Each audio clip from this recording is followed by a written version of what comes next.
Australian university admissions for a level students, ये वो topic है जिसके बारे में हम आज की वीडियो में बात करेंगे। और इसका कॉन्टेक्स्ट ये है कि एक पेरेंट आए मेरे पास जिनका बेटा A1 में है अभी, और वो लाहौर के एक बहुत मेजर स्कूल के अंदर पढ़ रहा है जहाँ पे करियर काउंसलिंग, गाइडेंस काउंसलिंग का बहुत सपोर्ट भी है। और फादर भी काफ़ी वेल अवेयर थे, but he wanted to know about the timelines for Australian admissions as well as जो फाइनेंशियल प्लानिंग है। तो I thought there might be a need के ए लेवल्स कम्युनिटी के लिए मैं एक वीडियो बना के उसमें थोड़ी सी इन्फॉर्मेशन दूं कि ऑस्ट्रेलिया के एडमिशन साइकिल्स क्या होते हैं और फाइनेंशियल्स की क्या रिक्वायरमेंट होती हैं generally. So stay tuned, we'll discuss that later in the video. Are you ready to explore opportunities that await you overseas? We provide guidance on selecting the right program, university, and location, tailored for your professional goals and career. To achieve your overseas goals and aspirations, go global with Shady Global. So let's discuss A-level students के लिए Australia क्या admission cycle. सबसे पहले हम आ जाते हैं A-levels की timing के ऊपर। तो ए लेवल का एग्ज़ाम यूजुअली बच्चे मई जून के अंदर देते हैं और उसका रिजल्ट अनाउंस होता है मिड अगस्त, 10, 11, 12 अगस्त पे। अब इसके साथ हम आ जाते हैं ऑस्ट्रेलियन एकेडमिक साइकिल के ऊपर। ऑस्ट्रेलिया चूँकि साउथ पोल है, तो ऑस्ट्रेलिया का जो बाकी दुनिया के अंदर जो सितंबर सेशन होता है वो ऑस्ट्रेलिया के अंदर फरवरी में होता है। वो पहला सेमेस्टर होता है साल का एकेडमिक साइकिल में, और दूसरा सेमेस्टर आता है जुलाई में, जिसमें कुछ यूनिवर्सिटीज़ में जो लेट स्टार्ट होता है वो अराउंड अर्ली अगस्त होता है। अब ये दोनों को जब हम साथ रखते हैं तो ये टाइमिंग जो है ये क्यों इम्पॉर्टेंट है? इसलिए इम्पॉर्टेंट है कि वो बच्चे जो अभी से फॉर इंस्टेंस राइट नाउ 2026 इस दफ़ा जो मई जून के अंदर एग्ज़ाम देंगे, उन बच्चों ने उनका फाइनल रिज़ल्ट आएगा मिड अगस्त, 10, 11, 12 अगस्त। और जो इस साल का सेमेस्टर स्टार्ट हो रहा है सेकंड सेमेस्टर, वो जुलाई में कुछ जगह पे अर्ली अगस्त में स्टार्ट हो जाएगा। तो बच्चों के पास अभी अपना फाइनल रिज़ल्ट ही नहीं है। अब ऑस्ट्रेलियन एडमिशन का साइकिल इस स्टेज के ऊपर जो भी बच्चे अप्लाई जिन्होंने किया हुआ है, चाहे यूके किया हुआ है, चाहे कनाडा किया हुआ है, चाहे ऑस्ट्रेलिया किया हुआ है, चाहे इंग्लैंड किया हुआ है, कनाडा किया हुआ है, इन सब जगहों के ऊपर बच्चों ने अपने प्रेडिक्टेड ग्रेड्स की बेसिस के ऊपर अप्लाई किया हुआ है। एएस का रिज़ल्ट प्रेडिक्टेड या स्कूल इंटरनल, ठीक है, और विद द एक्सपेक्टेशन कि उनका फाइनल रिज़ल्ट जो मिड अगस्त में आएगा वो उनके प्रेडिक्टेड के आसपास होगा। अब बहुत सारे कंट्रीज़ के अंदर जो प्रोसेस है वो इस तरह है कि जैसे कनाडा है, तो कनाडा के अंदर बेसिकली आपको जो कंडीशनल ऑफ़र आई हुई है आप उस पर भी प्रोसीड कर सकते हैं, उस पर उसकी बेसिस के ऊपर भी आप वीज़ा अप्लाई कर सकते हैं, सो दैट आपका वीज़ा ग्रांट हो जाता है, मिड अगस्त में आपका रिज़ल्ट आता है, वो सेटिस्फैक्ट्री होता है and you proceed for your studies. Australia में एक मेजर रिक्वायरमेंट ये है कि यूनिवर्सिटी आपको तब तक फ़ी डिपॉजिट नहीं करने देगी जब तक आपकी ऑफ़र कंडीशनल है, किसी किस्म की उसके ऊपर कंडीशन है। और चूंकि उसके ऊपर there is a condition of your final grades, तो जब तक फाइनल रिज़ल्ट नहीं आता तब तक आपकी कंडीशन वेव ऑफ नहीं होगी। कंडीशन वेव ऑफ नहीं होगी, आप फ़ी पेमेंट नहीं करा सकेंगे।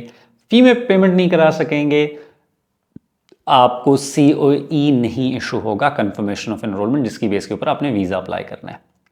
सो टिल द टाइम कि आपका या आपके बच्चे का ए लेवल का रिज़ल्ट नहीं अनाउंस होता, बेसिकली आप ऑस्ट्रेलियन वीज़ा नहीं अप्लाई कर सकते। सो दैट मीन्स कि ए लेवल्स के बच्चे जिस साल वो ए लेवल का एग्ज़ाम दे रहे हैं मई जून सेशन वाले, वो उस साल का जो जुलाई वाला सेशन है S2 जिसको कहा जाता है, वो बेसिकली उनके लिए पॉसिबल नहीं है। तो बच्चे फिर उससे अगले साल का जो फेब सेशन है उसमें अप्लाई करेंगे। तो हम अगर 2026 के ए लेवल्स के बच्चों की बात कर रहे हैं तो ये बच्चे ऑस्ट्रेलिया में बेसिकली फेब 2027 के सेशन में अप्लाई करेंगे। अब इसमें 4-6 महीने का एक गैप आ जाता है, और इसके अंदर इशू यही आता है कि because in other countries like in Canada and Australia, Canada, USA and UK, the sessions are starting in September, so बहुत सारे पेरेंट्स रिलक्टेंट हो जाते हैं कि ऑस्ट्रेलिया के लिए क्यों रुका जाए। अच्छा, वो लोग जो ऑस्ट्रेलिया को कंसिडर कर रहे हैं for a variety of reasons, I will not get into the reasons why people should pick Australia, and there are ample reasons. But किसी की कोई भी रीज़न है और वो ऑस्ट्रेलिया को कंसिडर कर रहे हैं, तो फिर उन्होंने जिस तरीके से चलना है वो उन्होंने ये करना है कि जिस साल बच्चे का ए लेवल का एग्ज़ाम होना है, A2, उस साल के शुरू में अराउंड फेब मार्च उन्होंने बच्चे का एडमिशन अप्लाई करना है for next year Feb on the basis of predicted grade and they will get a conditional offer. ठीक है जी, ये उनके पास कंडीशनल ऑफर आ जाएगी और उसके बाद जब उनका ए लेवल का रिजल्ट आएगा मिड अगस्त, तो वो कंडीशन वेव ऑफ हो जाएगी। What they can also do is कि वो जब ए लेवल के रिजल्ट का इंतज़ार कर लें, जैसे ही फाइनल रिजल्ट आ जाए फिर वो फेब सेशन के लिए अप्लाई कर लें विदाउट एनी एकेडमिक कंडीशन। अच्छा, यहाँ पे मेरे से उन पेरेंट ने भी ये क्वेश्चन किया, और one thing that I like to add, October November session Australia के अंदर बहुत सी universities, not a large number but some universities offer in October November session as well. So ये ए लेवल्स के बच्चे फिर अक्टूबर नवंबर सेशन को बिल्कुल अवेल कर सकते हैं। लेकिन a lot of major universities, group of 8 की universities, they won't have the October November session. तो या आपके ऑप्शंस लिमिटेड हो जाएंगी, या फिर आप पाथवे प्रोवाइडर्स को देख सकते हैं जो कि विद यूनिवर्सिटीज़ काम करते हैं, इंटरनेशनल ईयर 1 ऑफर होता है and a lot of them offer the October November session. तो उस तरह टाइम को कैचअप किया जा सकता है। इसमें एक बहुत इंपॉर्टेंट आस्पेक्ट यहाँ पे फाइनेंशियल्स का है, बिकॉज ऑस्ट्रेलिया की स्टडी वीज़ा एप्लीकेशन के लिए आपको पहले यूनिवर्सिटी को अपने फाइनेंशियल्स प्रोवाइड करने होते हैं ताकि वो आपका GS जेन्युइन स्टूडेंट फ्रेमवर्क में स्क्रूटनी कर सकें, और उसके बाद वीज़ा अथॉरिटीज़ को। और इसके लिए कुछ लॉजिस्टिक्स हैं जो आपको करनी पड़ती हैं। 1 साल की जो ट्यूशन फ़ी है वो आपके पास अकाउंट में पड़ी हुई होनी चाहिए, 2-3 महीने की मेंटेन्ड होनी चाहिए वो बैंक स्टेटमेंट।